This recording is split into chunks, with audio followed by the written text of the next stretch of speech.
This is going to be a fast meeting, right, John? Yes, it is. I was told you had a record of that one went by in 6 minutes that actually included a public hearing. Yeah, we're aiming for 5. We want to break that barrier. Okay. Wow. I don't know if we'll make it today, but one of these days we will. Yep. Hey, John, Yes. this is Tony. I forgot to put it on this agenda, and you can tell me if you address it under other business or wait till the first, it's quick, or wait till the first meeting in August. The farmer's market being gravel gets standing water a lot of the time when we do get rain. And when we got authorization to build it, my memo said at some point in time I would be requesting authorization to pave it. I cleared that with John Lemoyne and through John with the Harbor Committee, and they're gung-ho for it. And it would also include the paths. I think as many times as we grade that, it being gravel, no matter what we do, it's still going to with people spinning in the gravel inadvertently, whatever, it's going to pond water. Yeah. My intent was to ask today for authorization to move forward and pave that. If you like, I can put it. So I can include that under selectmen's reports, correct, Erlen? Yeah, sure. Okay. Yeah. All right, thank Put it you. in there. Doesn't make really any difference. No. We have someone all Rings Paving all lined up to pave it, so that would be good. All right. They're hard people to schedule. Thank you. Okay, let's start the meeting. Let's do it. I would like to call the meeting to order. Our first agenda item is a public hearing, which we are not going to have because the advertisement went into the notice went into the paper before we had decided that we weren't going to reconsider certain warrant articles because we did not have 45 days between warrant committee review and the town meeting, which we had decided to move up to August 11th. Okay, is that clear? So we're going to skip over item 2. And we're going to item 3. I will accept a motion to approve the minutes from July 6, 2020. Matt Hart moves approval. Wendy Littlefield seconds that.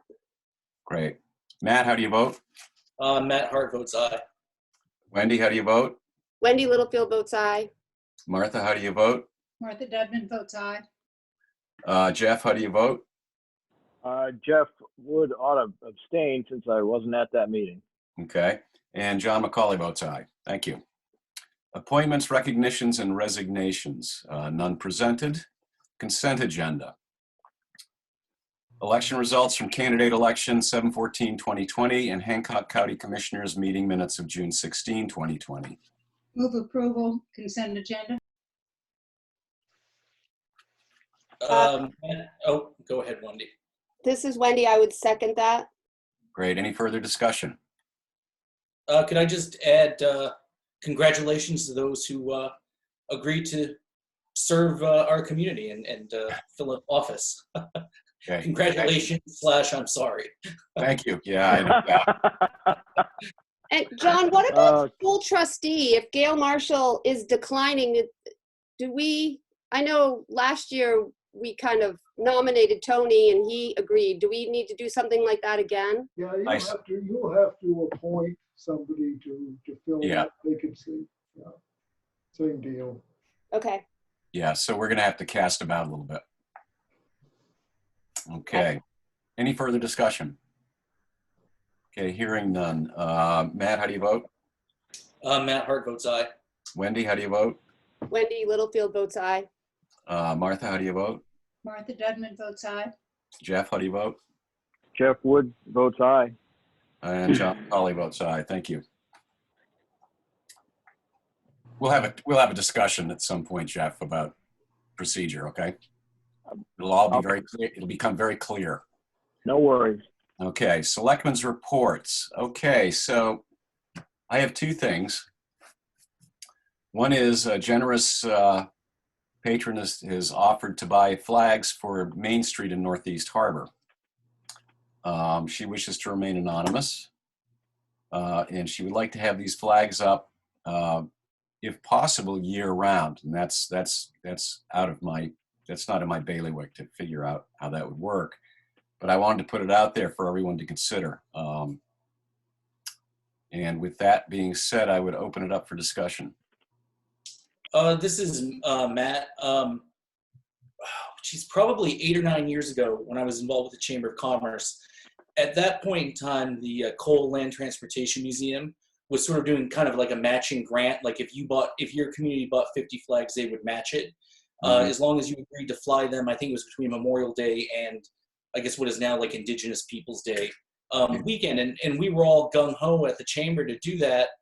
And then of course, once, whatever they're called now, not Amera. Anyway, Versant. Versant, yes, they at the time were saying, well, the town has to have a certain amount of liability insurance, and don't ask me how. You know, you see that. I think it looks fantastic. You drive through like Trenton and Lemoyne, and some other communities have this coming into town. We were told that we didn't. The town of Munster did not have enough insurance to meet what is now Versant's requirement. But I love the idea, and so I don't understand why this would even be their business. No, it isn't. These flags are going on flagpoles. Oh, Typically, on the flagpoles. same poles Yeah. that are used Memorial Day and 4th of July. Okay, I apologize. I Okay. misheard that and thought we were talking about on the telephone poles. But No, yeah, it's great. and they're all on. We're only have limited number of poles, Matt, and they're all on the other side of the street now. And are they all, these are American flags, John? Yes, American flags, and they will be self-illuminated at night, so they cover that stipulation where when the sun goes down, they need to be illuminated or taken down. They each come with a solar panel, and Brown's Hardware actually sent to me an interesting series of photographs of some of these flags. They're pretty nice. But I'm going to leave that. My suggestion is to leave that with Derlin and Tony to talk to the Veterans of Foreign Wars about. And was there some issue about the town accepting a gift without, can we do that, Derlin? I've always thought that you had to have acceptance on things like that. I don't know if there's a dollar value or anything like that. I could do a double check with Maine Municipal if you'd like.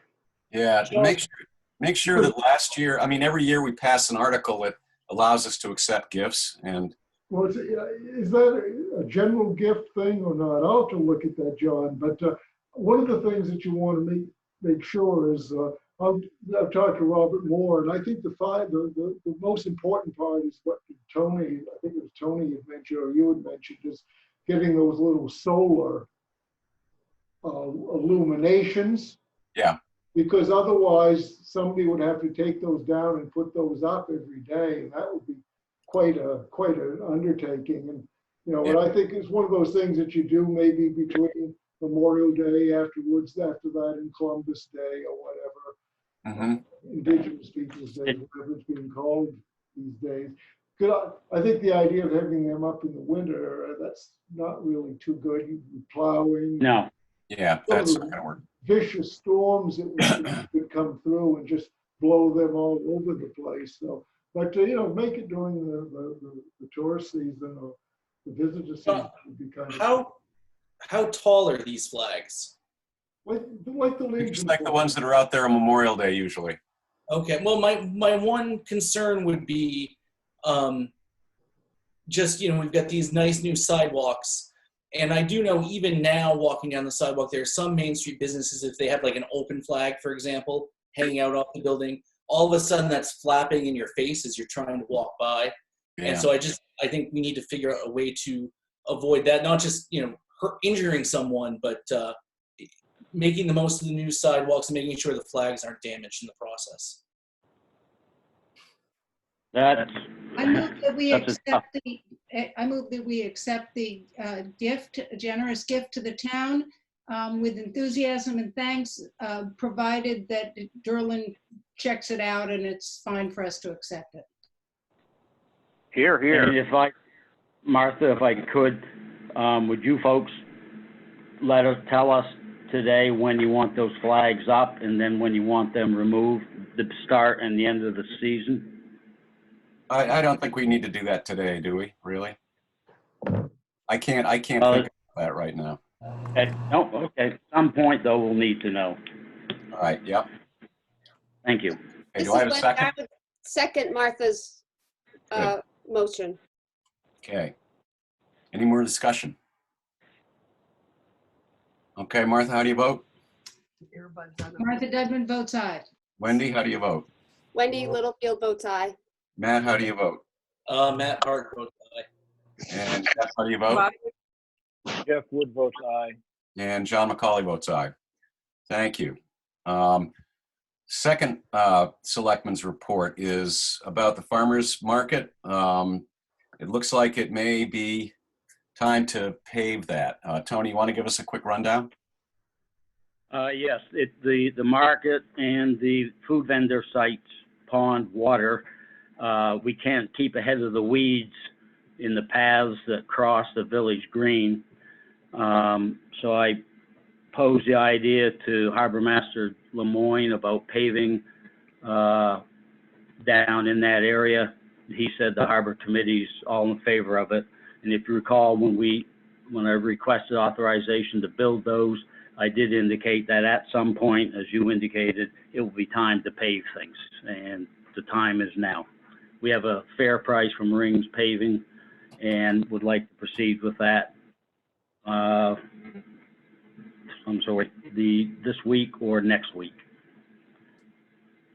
We will work around the farmer's market. The food vendors might have to set off to one side, but we'll give them notice. Okay, so we should, to make a motion, we need to have account numbers and amounts. So are we just gonna, you want to wait until our next meeting or what? No, if you want to, let me see. I'll have those for you under other business if you like. Okay, that way we could vote today. Yes, thank you. Good. All right, any other selectmen's reports? No, okay, unfinished business. Review of the letter dated May 27, 2020, sent to Select Board Chair John McCauley, me, from attorney Margaret Jeffrey on behalf of representatives of Seal Harbor Boathouse LLC concerning traditional use and terms of use of the Seal Harbor Bait House. Okay. John? Yes. I asked for this to be put on the agenda. One, because of the unusual way we're having town meeting. And I figured that there should be as much information out there for the voters to consider as possible. And the attorney raises the same concerns about the bait house that I defended at the town meeting last year, and anticipate the same potential questions this year. Okay. One concern raised by, right now, the Board of Selectmen and the Warrant Committee are on record in the warrant to recommend passage of the lease as presented, which is a 5-year lease as a bait house. Yep. Two individuals at the Warrant Committee meeting offered that should just be a 1-year lease, the same as the VFW and the Chamber, and I quite adamantly disagree. I don't know how Lobsterman is going to plan his work if in the 10-month of a 12-month lease, he's got to start looking for alternative space in the event that his lease doesn't pass. And I wholeheartedly agree with the attorney Jeffries. Yeah, I think even more importantly is that as it turns out, and correct me if I'm wrong, Derlin, but we do not own the land that bait house is on, but we do own the building. Right. Okay, so what we're being asked to do by our insurance company is to renovate that building so it's up to code, correct? Yes. Okay, so that means the building is on the town. The question is what kind of wiggle room do we have there? Can we have a year? Can we have 6 months? You mean to make the renovations? Yeah. We're showing good faith. We raised money at last town meeting. Then we became aware that we had to raise the floor elevation 2 feet without increasing the elevation of the roof of the building. So that's added additional costs. Those costs are also going to town meeting this August for review and hopefully approval. We're well over a year now. The MMA is aware of the situation. And if we don't make the improvements, we lock the door and probably tear it down. But it's access to the ocean, one of the last remaining places of access for the public. We've always touted the fact that we're a fishing community, and this is one way to maintain that.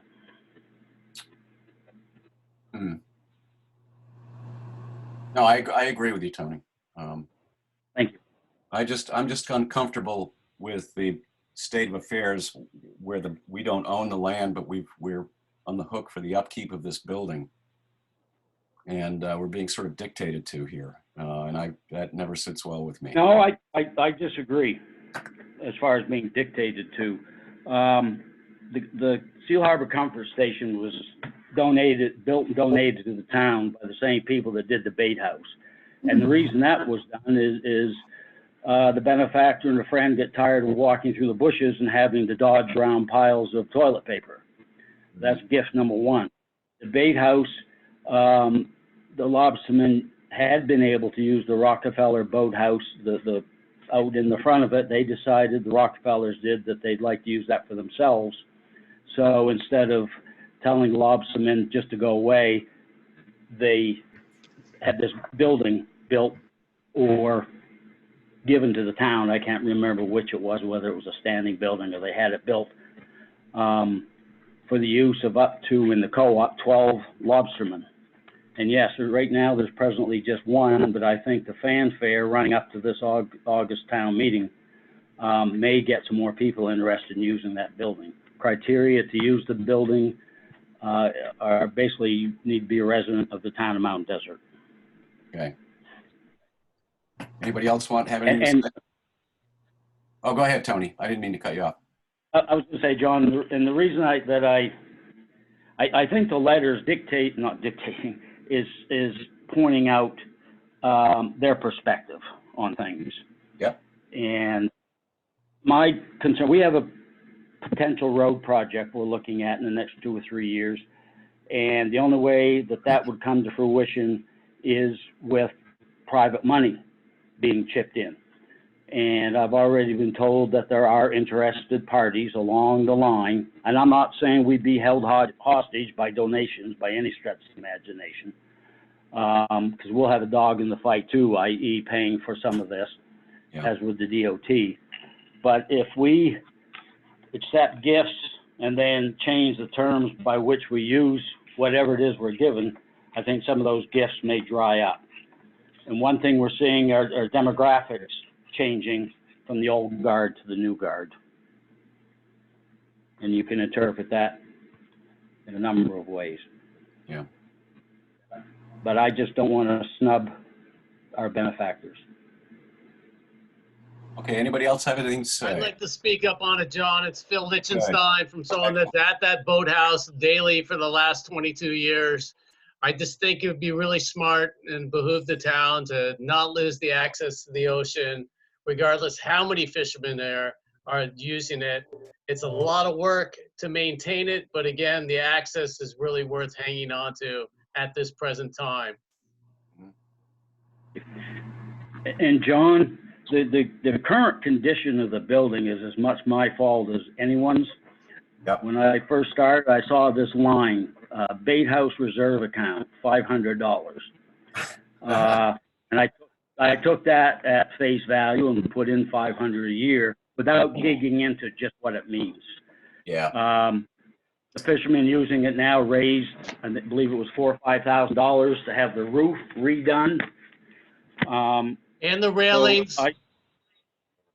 Pardon? And the railings. The railings were put up by Public Works so that they could continue to use the building somewhat safely. I shouldn't say somewhat safely.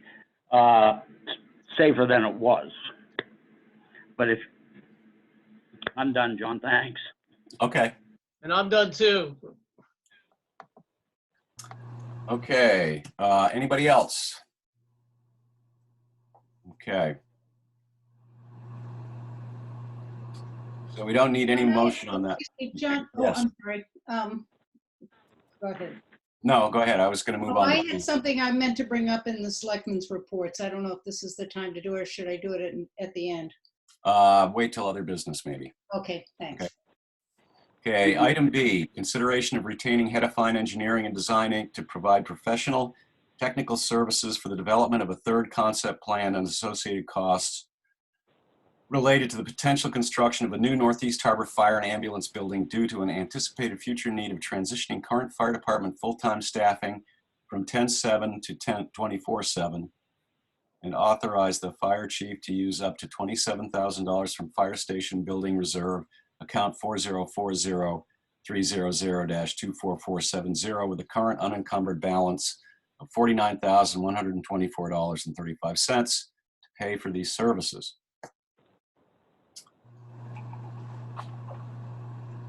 Am I up? Yeah. So back in February, I brought to you people a couple of plans for expansion in the current firehouse. This is to get ready in anticipation of expanding the full-time staffing. And at that time, I had some concerns with both of those options. If you remember, I think one of them that encroached out into the Cranberry parking lot was not very pleasing aesthetically. Plus, it actually expanded quite a ways into the existing Cranberry parking lot. And the option of building a second story on the existing fire station really kind of limited us as far as expansion goes right off from the bat. And well, among other things, we had to put in a second elevator, additional stairs in the truck bays. So it really kind of didn't leave any room for expansion right from the start. So we briefly discussed an idea I had of building a separate standalone station, maybe in the area where the existing park is, the picnic area here in the Cranberry Isle parking lot. So Hedifines has given us a proposal to put a concept plan together for that, and this is what we're asking for.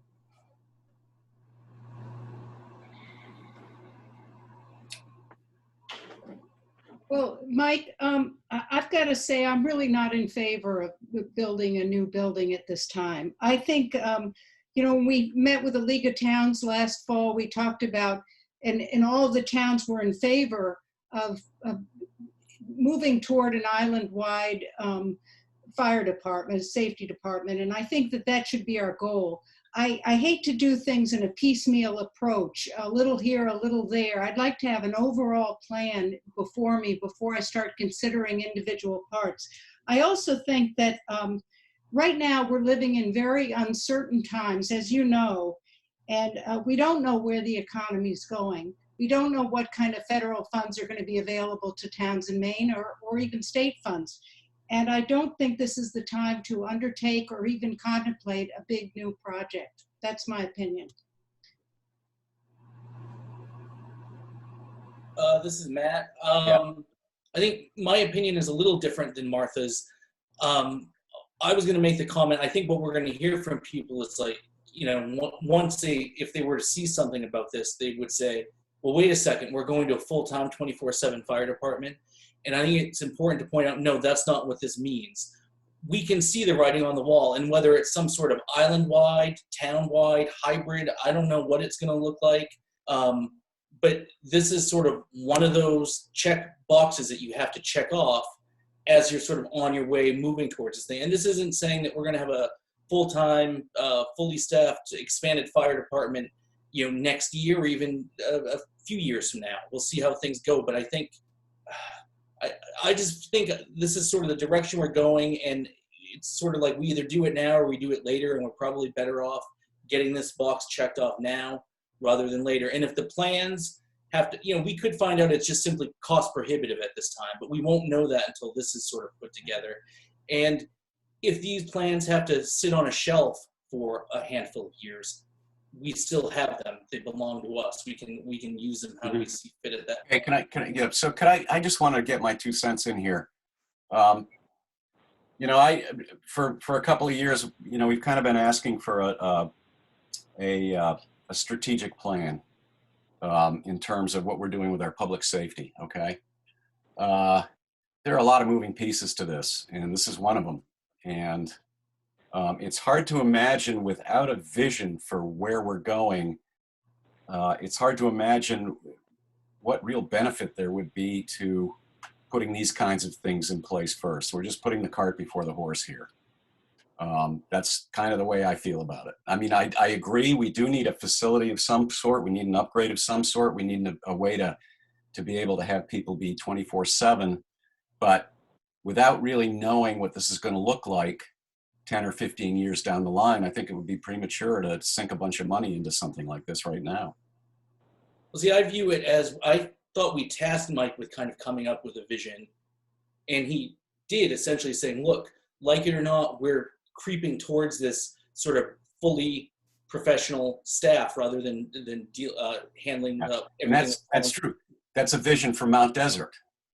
It is, and that's where this plan came from. I don't think we test. I know Mike has been in touch with other fire chiefs, very preliminary discussions about how things are going to look down the road. I just think that an island-wide sort of public safety situation that's a ways down the road. And I think our need for this community now, we're sort of reaching our tipping point as far as relying on primarily volunteers, especially in the nights to protect the town of Mount Desert. Well, may I chime in a little bit? I'll try to contribute something. That this question in front of us doesn't appear to be anything to do with the move to full-time or 24/7. It has to do with having an engineering company to give us a proposal for a new building, which might potentially be used in the future. I kind of agree with Martha that $27,000, which isn't a lot of money, but is probably going to end up being just lost if a decision is made within a year or two to move forward on some other vision. Because if we're going to just design a single building in Northeast Harbor for something that might take place, I kind of agree with what Martha and John. It's like it's time to figure out where we're going before we start throwing money into designing buildings that we're not sure we're going to build. I just have a question, just to clarify, Mike.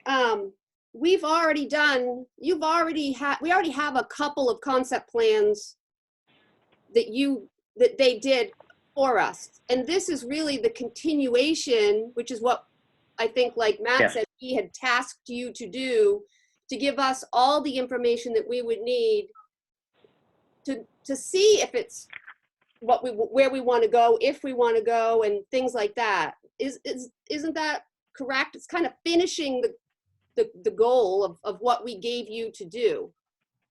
Yeah, that's correct. The first two options that we looked at back in February, I strongly felt that they weren't really going to adequately fill the department's needs for the next 20 to 30 to 40 years.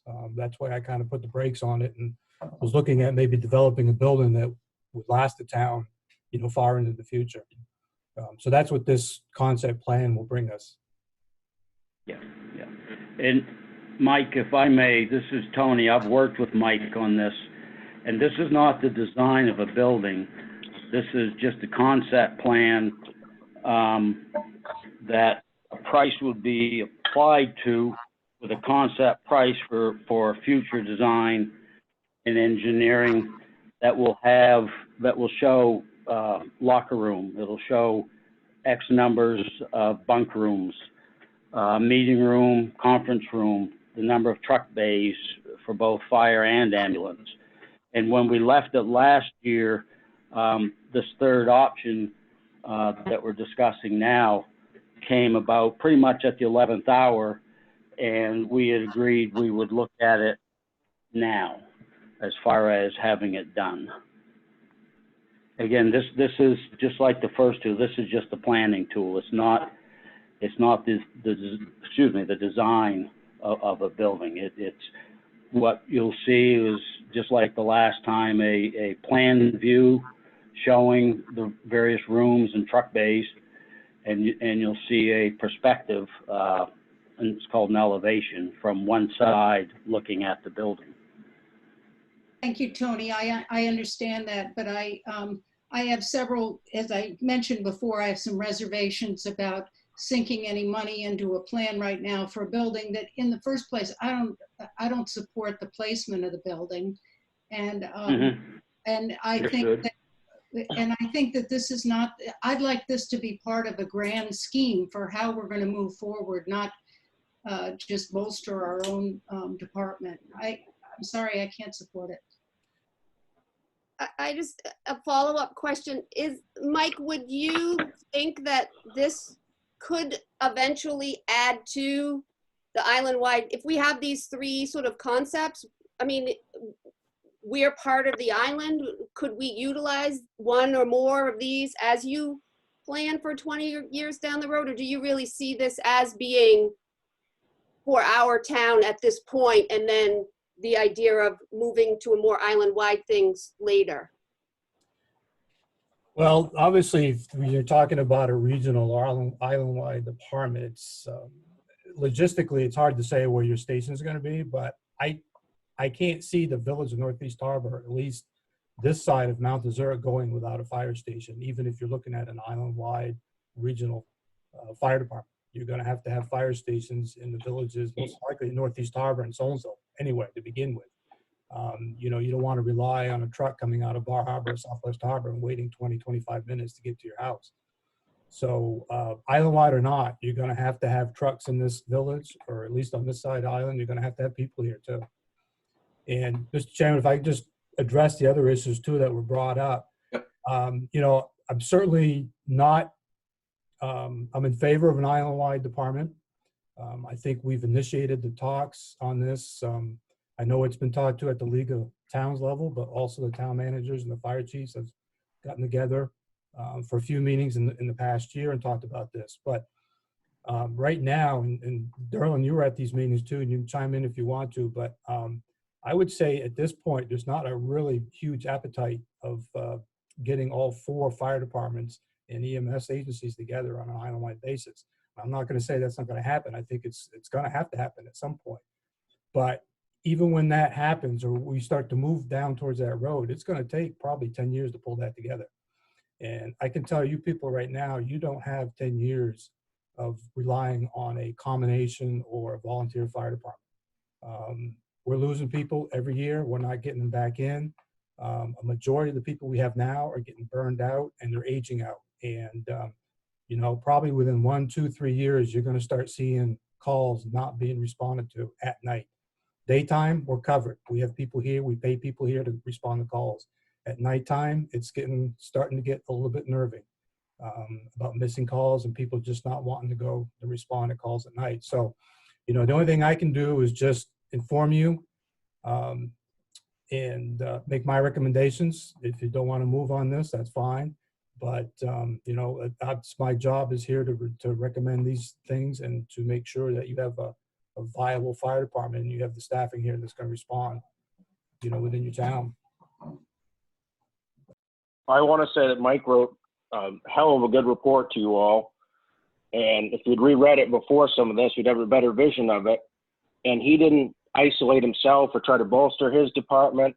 He looked at the whole picture and addressed the situation objectively. And this is just one component of it, and it's something that needs to happen. Hi, this is Basil Mahaney. Can I say something? Yeah, go ahead. Oh, yeah. Service Chief for the ambulance. Just kind of to echo some of the things that Mike was talking about. I also sat in on some of the regionalization meetings, and it definitely seemed like things were probably way down the road as far as the speed at which we could get this done. And a lot of the concerns that Mike has about, you know, losing staff and just, you know, not having the volunteer staff to, you know, deal with this stuff, the ambulance has already kind of experienced. And I'm not sure if you guys know, but we do have somebody in the station there well, not right now because of COVID, but normally we have somebody on duty in the Northeast Harbor Station for 24/7. And right now that person really has a one-room windowless place to stay.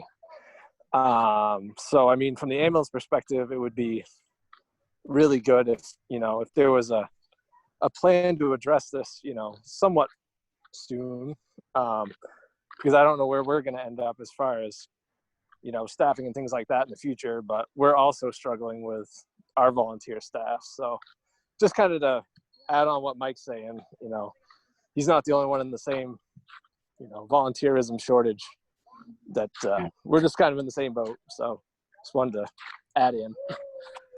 I participated. And you think you're drawn from the same community of people, volunteers, firefighters for the whole island wide. To think one island wide department's going to be a fix is not the case. We're all the same. We all work together. We already have mutual aid agreements and all that. You're working on the same labor pool. One big conglomerate, big bureaucracy of a department is not going to fix the problem we have at hand.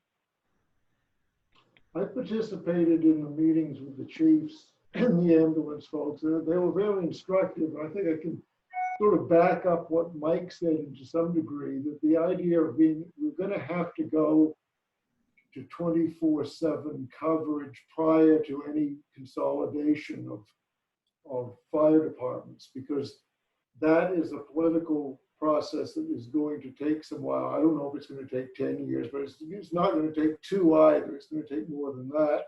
And we're going to have to be able to come to a capacity where we have probably at least 2 more full-time firefighters 24/7 in a place to house them where they can have their meals and sleeping quarters.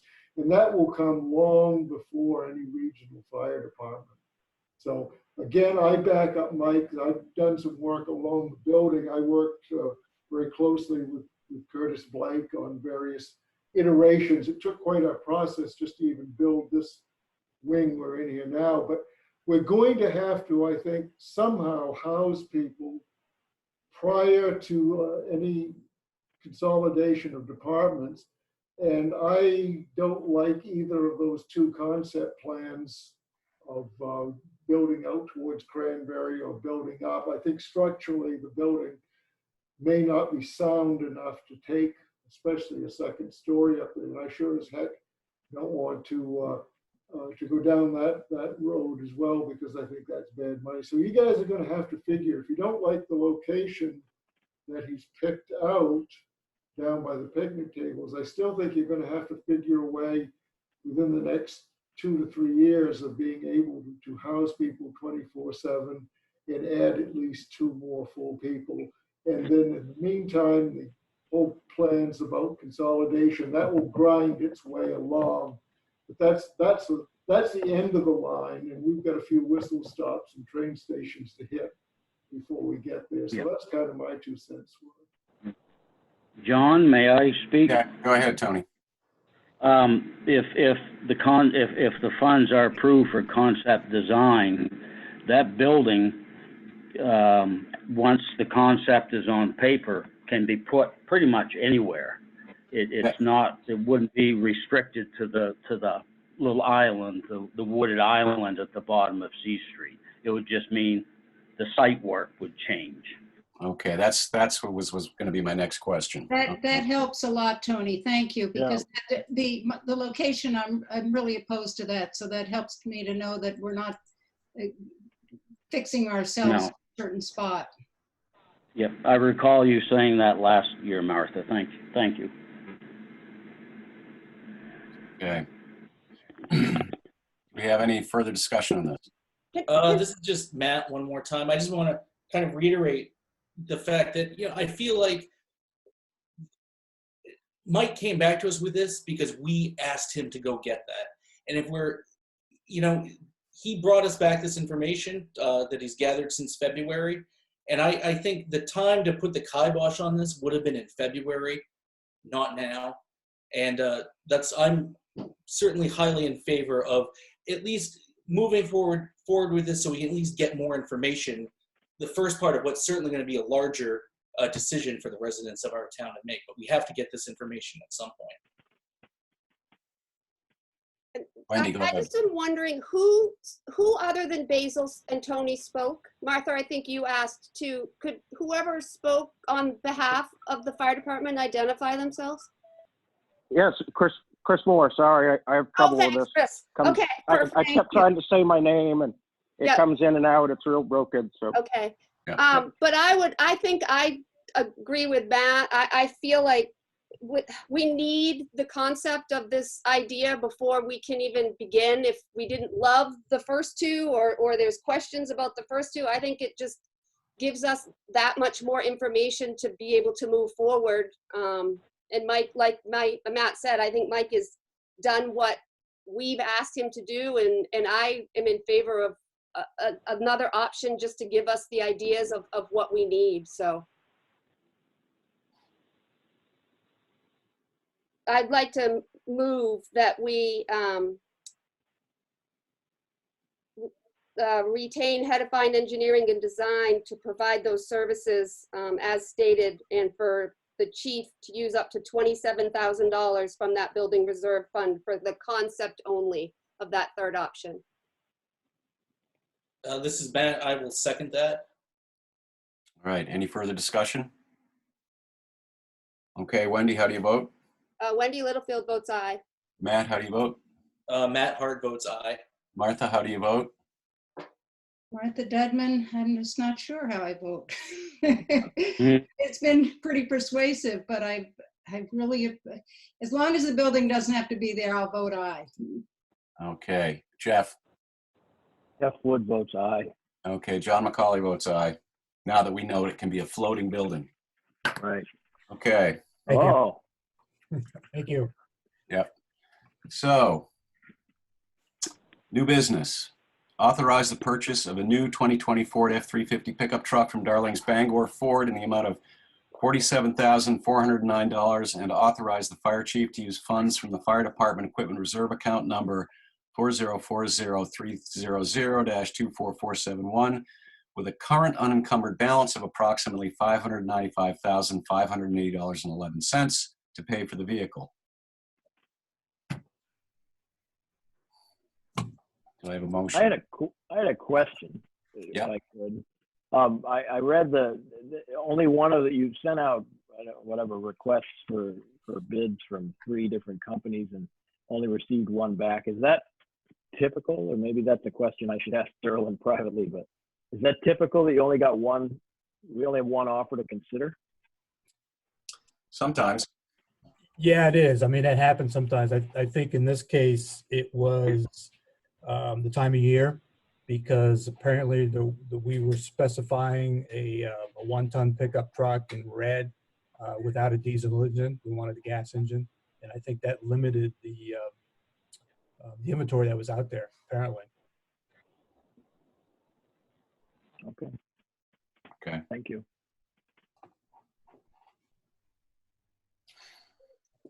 So this is Wendy. I guess I would move approval to authorize for the purchase of that pickup with using Darlings Bangor Ford.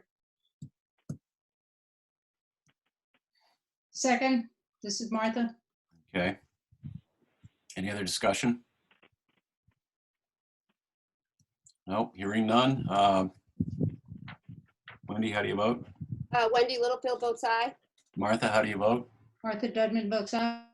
Jeff, how do you vote? Jeff Wood votes aye. Matt, how do you vote? Matt's muted. Matt, how do you vote? Matt Hart votes aye. And John McCauley votes aye. Thank you.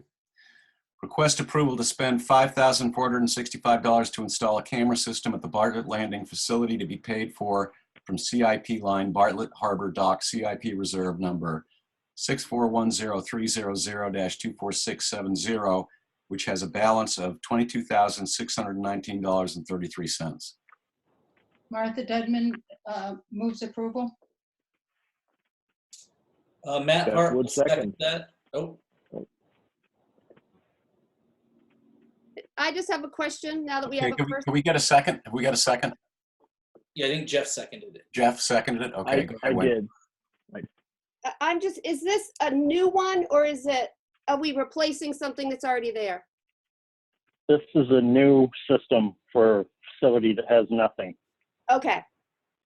And this is Matt. I had a question. I was reading through their proposal and it was talking about the broadband connection. Do we have access to Spectrum at that location? No, we do not. Okay, do we know if that's something, I know that back a few years ago with our broadband committee that came up, whether we could, I don't know if it was that location or maybe a little further up the road there, but do we know what it's going to take to get Spectrum to, it sounds like that's what we'll need to make the system operate efficiently. Do we have any insights into what that's going to take working with them? At this point, it's not. We're going to do this through AT&T. Oh, okay. Okay, Problem solved. awesome. Okay, a motion and a second, okay? Martha, how do you vote? Martha Dedman votes aye. Matt, how do you vote? Matt Hart votes aye. Wendy, how do you vote? Wendy Littlefield votes aye. And Jeff, how do you vote? Jeff Wood votes aye. And John McCauley votes aye. Thank you. Thank Review you. and discuss the Department of Labor's inspection report and subsequent follow-up on behalf of the town by Tony.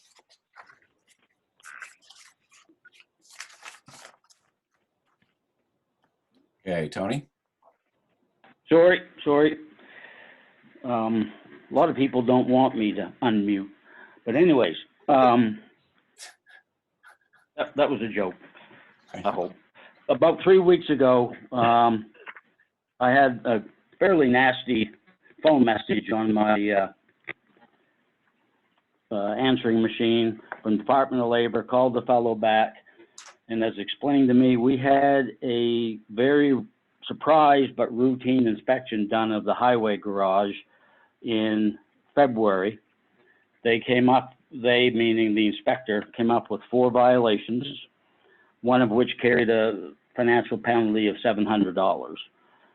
We were supposed to have gotten back to them by April 15th with notice that the violations were corrected. And that's what we typically do. We jump right. We had 2 of the 4 violations done within a week. The report and cover letter that was in your packet was sent to us in March. We signed the certified mail receipt on the 16th of March, and the report disappeared. No one knows where it went. The phone call I referenced, the answering machine message, was the first that I've heard of a missing, of non-contact with the Department of Labor. If they or the federal government wanted to get pushy, we opened ourselves up to substantial financial penalties. Long story short, because of this fellow checked with a colleague of his in another state department, and because of our record in Public Works of addressing violations, we finished the 2 outstanding violations, which were training. We'll expect a bill for $700, which was for having incomplete training, which we thought we had covered. And we're now taking steps with certified mail to make sure that when it is picked up, we have our own chain of custody for certified mail, no matter what it is, so we don't lose these things again. My suspicion is that was addressed to me that was on the 16th of March, which is the day we closed the town office on the COVID. So I'm guessing that at some point in time during that process, our normally pretty good record keeping system broke down, and like Tony says, we'll correct that so that doesn't happen again. So that's basically, I think, where it went wrong. Somehow I may have seen that, I may have not, I may have been distracted and just never got back to it. But anyway, I think we can figure it out so we don't fall down that chain. But that was sort of an unusual day that we were Well, with, so. COVID be darned. has explained to me there's no excuse for it, and we will take measures to make sure it doesn't happen again. Good. Great. Thank you, Tony. Okay. So, recommend the issuance. Item D, recommend the issuance of a municipal quitclaim deed without covenants to Gardner S. Biddle and Margaret M. Biddle for 108 Kimball Lane. Multiple listing 024-112. This is Kathy. Yep.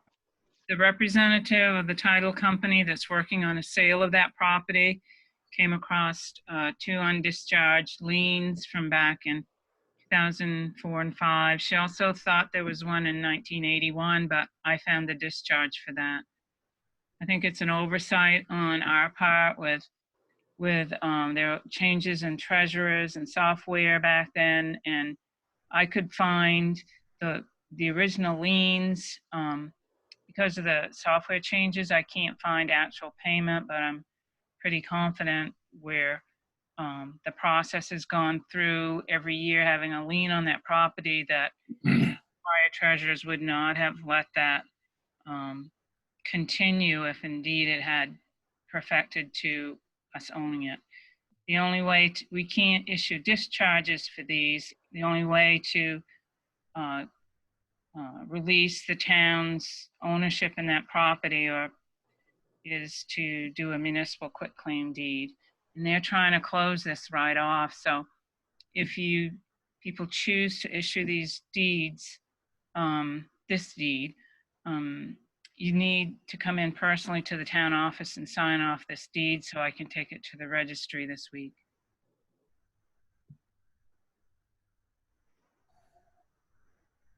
This is Matt. Kathy, I'm trying to rack my brain over the last, I guess, 6 years or so.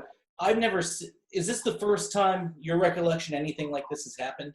No, we've had several. Actually, as we've gone through the mortgage lien process, we usually check back, but I think it starts at the tax collector level. They check the registry for liens. I think it's just been an oversight that no one checked the town liens, that they were more interested in if there are any other mortgage holders that we had to notify. And no, since I've been here, we've done at least 3 quitclaim deeds on liens for that period of time.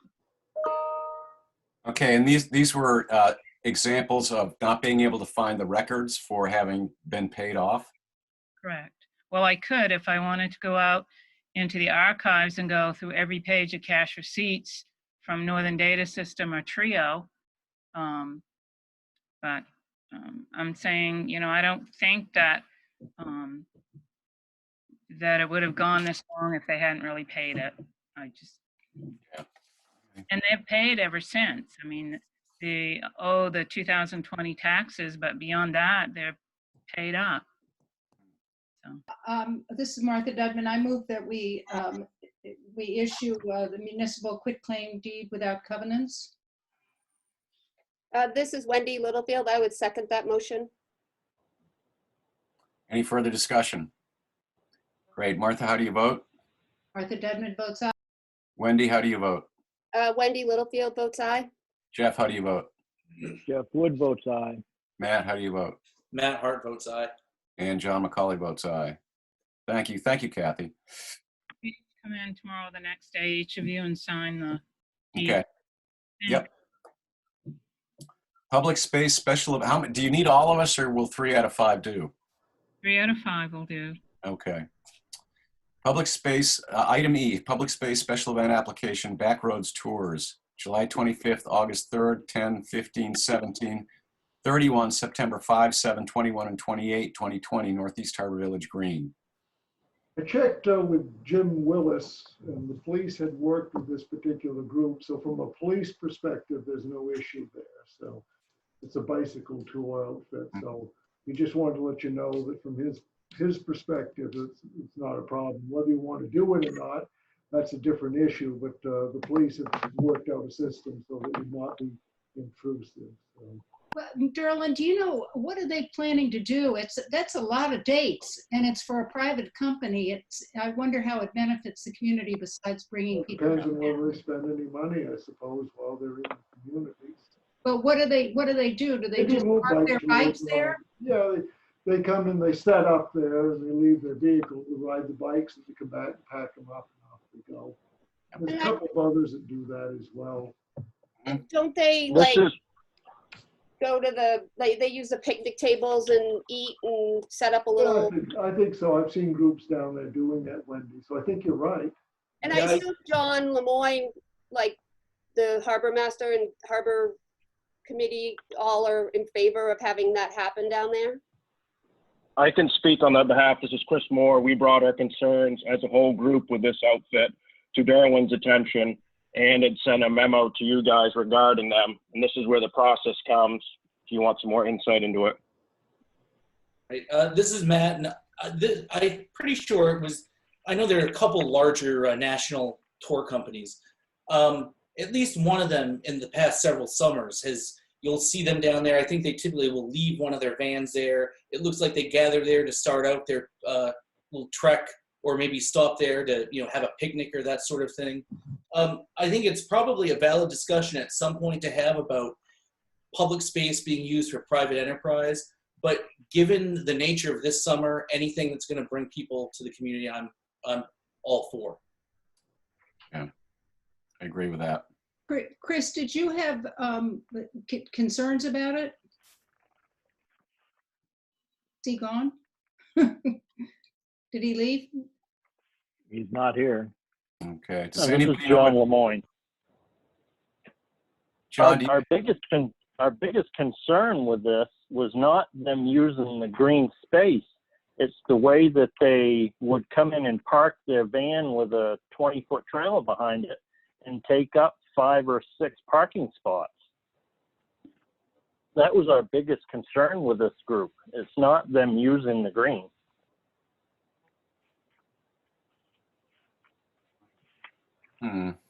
So But is there a way for us also, to? when you changed the Village Green application, it was to allow private groups some entry onto there, like the art shows and things like that. I don't know if they were necessarily thinking about bike tours, but there are private enterprises that can use that particular green. So. I'd like to speak up if I can. Go ahead, Phil.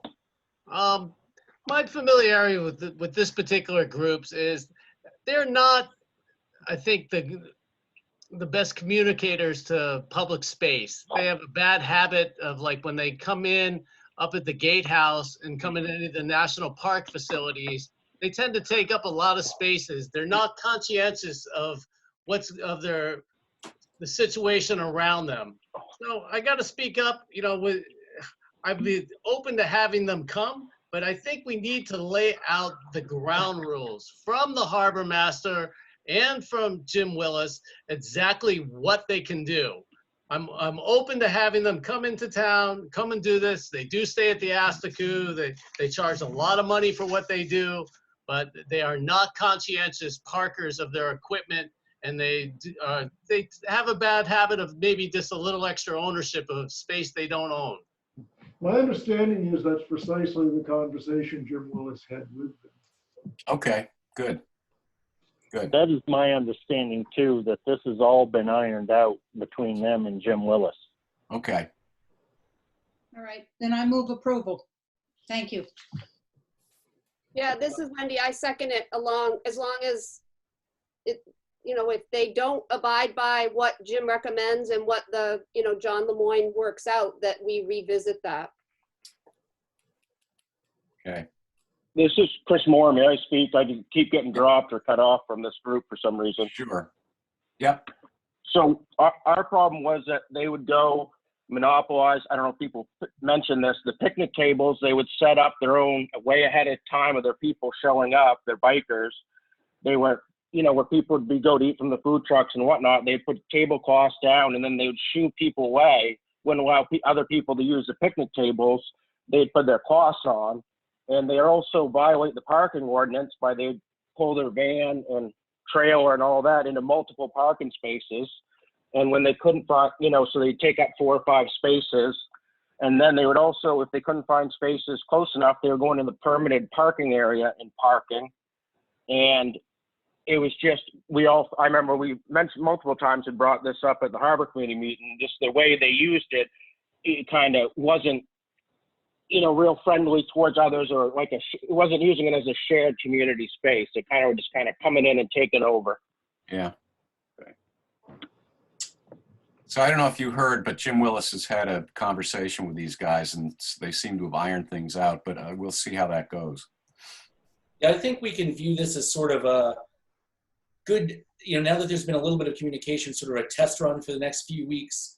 And this is certainly, again, it's just for a few weeks and no guarantee of anything in perpetuity continuing on. This will be a good chance for them to prove themselves, I think.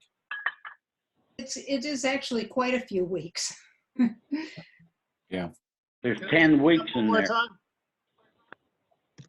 Can they be on like a probational period? If they screw up and don't listen to us, they're done. Are we receiving any money from them? Other than staying in the Assacu and hopefully spending money in town? $10. $10. So I would make sure you put a probational period into this, would be my advice. So maybe I will amend my motion to say that we will allow this to take place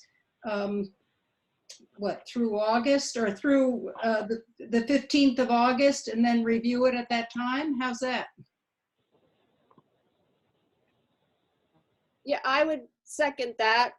Give them 4 times to come and prove themselves, and then I would also, if they can't abide by the recommendations set forth by Jim and the harbor master, then we would not renew it for the remainder of the season. What do you think of that, Chris?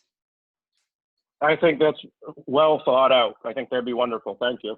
Good. Okay. I would also, Jeff Wood here, I would also suggest a couple of things on the application, that more detailed explanation of what the event was included. And I would certainly ask that they submit $10 for application fee for each date. Yeah, that's a good point. That would require an ordinance change in order to do that, though, I believe. Well, not the date thing. It's an event. Events take place on a date. Right, but as far as a fee for each day. Well, it would be a $10 application The other thing, for an event. These are 10 events. Sometimes I start to feel like we overthink things a little bit. Do we have an out? I mean, do we have to give them a probationary period, or could we just at any point decide, you know what, this is no longer working for the town. It's in our best interest to basically rip up your application at that point. You can put conditions on these if you wish. Okay. So if you want to say that this is providing that the plan that has been negotiated with the Mountain Desert Police Department is adhered to, then it would be contingent upon it. You can put something along those lines. You're not necessarily, once you grant that, locked in to scofflaws that are. Yeah. So Derlin, is there any reason we couldn't treat, as Jeff says, each of these as a single event? Well, you don't for farmers market. You're not charging the farmers market for each time they come. So if you're going to do that, you need to go back and start and do that for them as well. Up to this point in time, you have interpreted this as being a one-time application for an event that may take place over multiple days. If you wanted to go back and clarify that and change it, I think going forward you could, but I think right now you've got the precedent of groups coming in there for multiple events like the farmers market that only pay once. So if you're going to do it for them, you're going to have to do it for the others as well, unless you make a blanket change going forward another year. Okay. Thank you. I think it should be communicated to them, or they should be reminded. I'm sure they've read the application extremely thoroughly, but right at the bottom of the application, it says it should be noted that this is a public space and your event will not preclude other people from using the space. However, once approved, no other special event will be permitted at that location. So they should be reminded that their use of the space cannot preclude other members of the public from using the space I don't know that we need a specifically probationary period. I think just if they mess up, we can, it's on us to revisit and decide this no longer works for us. Hey, John, Yeah. this meeting is recorded. Why not ask them to listen to this portion of the meeting? I think the point will be driven home quite successfully. Just an idea. The motion on the floor is for a 4-week trial period, and at which point we would revisit it and discuss if we want to extend it for the full period. Do we want to vote on that? And it's been seconded too.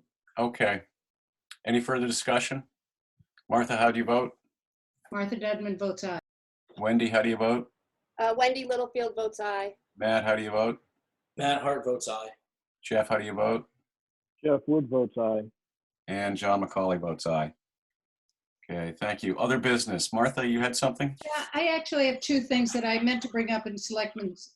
First, I wanted to ask Tony, last meeting we talked a lot about bathrooms. I wondered if that had all been resolved. What I did is I put out, let me back up. So Posed the question to the representatives of the museum. They wanted liability, holding them harmless, something in writing from us. I sent that request down to MMA, Susan Caston, and Derlin, last week you had said you were going to follow up with her on the phone, and that's as far as I know, Martha. Yeah, I'll have to follow My up. suggestion was providing them a certificate of insurance, naming the museum as additional insured, but I've not heard back. I'll try to follow up with Susan tomorrow, Tony. Okay.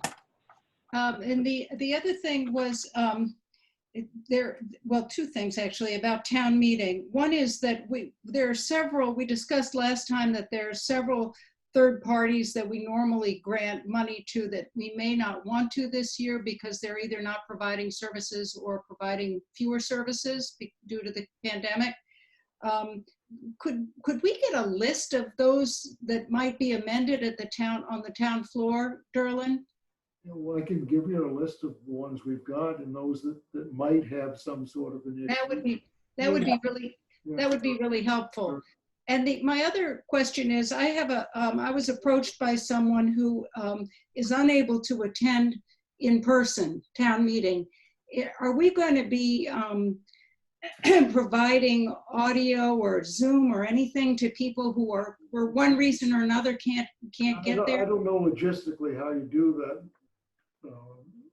I know. They did it through WDEA, when Bar Harbor did it. They had it live, but they've got a Red Sox game that night, so they're not going to be able to provide that particular service. Hey, Martha? Yeah. I listened to one of my granddaughter's, graduation from 8th grade, and I think that was over WERU. Is that correct? So it might be another alternative for a radio station. And I think COA did YouTube, so maybe Kyle could look into it on YouTube.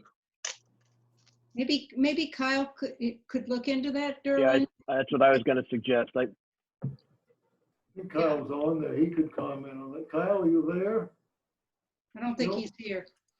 Well, he was. Yeah, I'm listening. I can look into it. It's above my experience level, so we'd be pulling somebody in to help with that. You're willing to expend some money towards that? Use your contingency if you wanted to. I mean, I guess I'd need to know how much we're talking. But it does seem to, I mean, there are people who will not be able to attend that may want to be able to at least hear it, even though they can't vote. Is that anything you have experience with, Wendy? You have Yeah, there's a couple of things. Kyle, I can send you a note.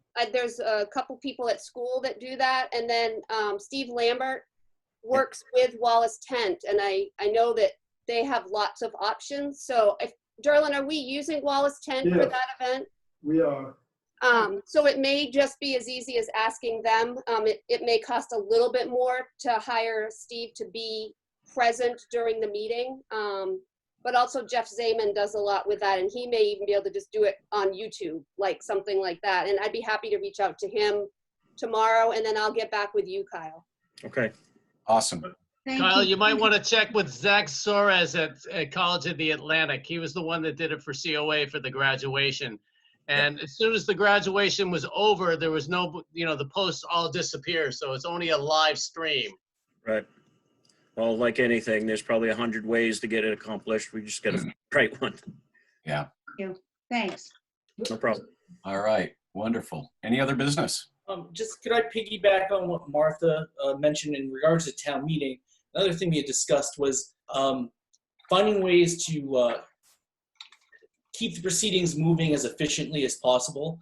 Are we going to have a conversation at some point about how we're going to accomplish that? Because honestly, that's going to be a nightmare. We can't expect people to sit there for 2+ hours in their car.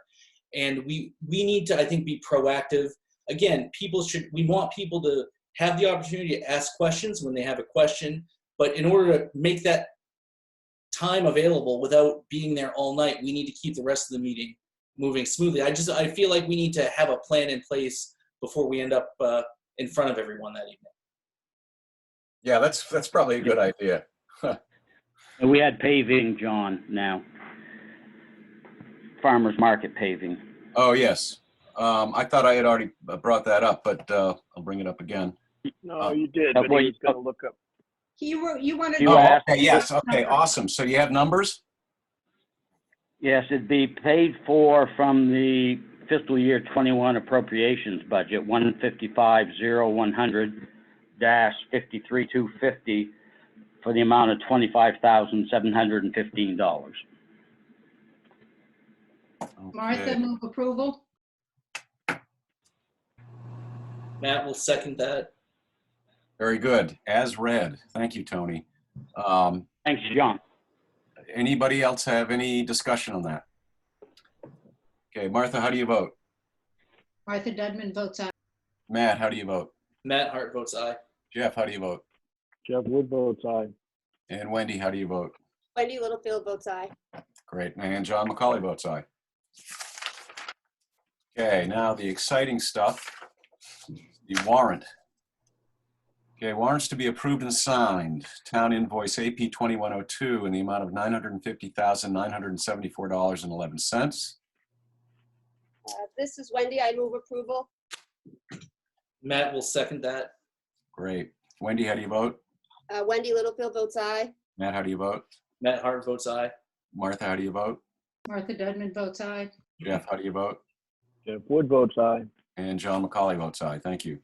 Authorized warrants to be signed. AP 2076 in the amount of $34,152.32. AP 2101 in the amount of $82,085.37. Town payroll PR 2101 in the amount of $153,088.14. Martha Dudman moves signature. Matt Hart seconds that. Martha, how do you vote? Martha Dudman votes aye. Matt, how do you vote? Matt Hart votes aye. Jeff, how do you vote? Jeff Wood votes aye. And Wendy, how do you vote? Wendy Littlefield abstains. And John McCauley votes aye. Thank you. Warrants to be acknowledged. School invoice 01 in the amount of $29,959.64.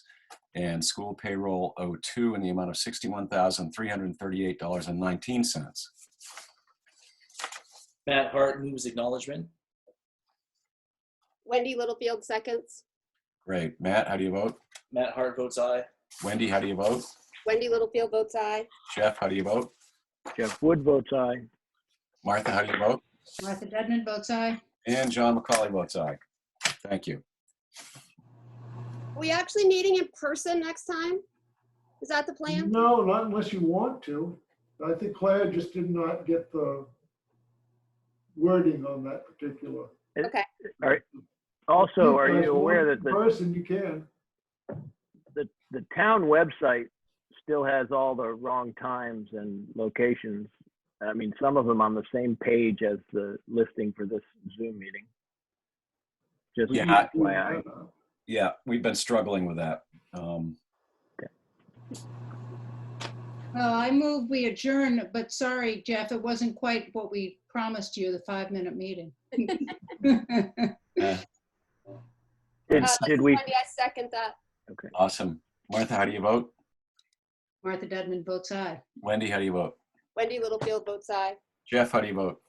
Jeff Wood votes aye. Matt, how do you vote? Matt Hart votes aye. And John McCauley votes aye. Thank you, everyone. Thank you. Good one. Thank you. Thank you. Thank you. Thank you. So are we gonna, was there further discussion about, I mean, what do I have to do for this town meeting? Just show up? Yeah, you don't even have to sit on the, you don't even have to sit up on the podium. It's just going to be me and Derlin and Kathy and. Well, that was the whole purpose of the write-in, was so I could be up on the podium. No, I'm kidding. You can Okay. join us. So where do I just park with anywhere? The police Show will, up. the police will, you drive up there, Jeff, and the police will direct you for your parking. Okay. Perfect. Thank you. Yeah, I'll see you guys You'll be later. fine.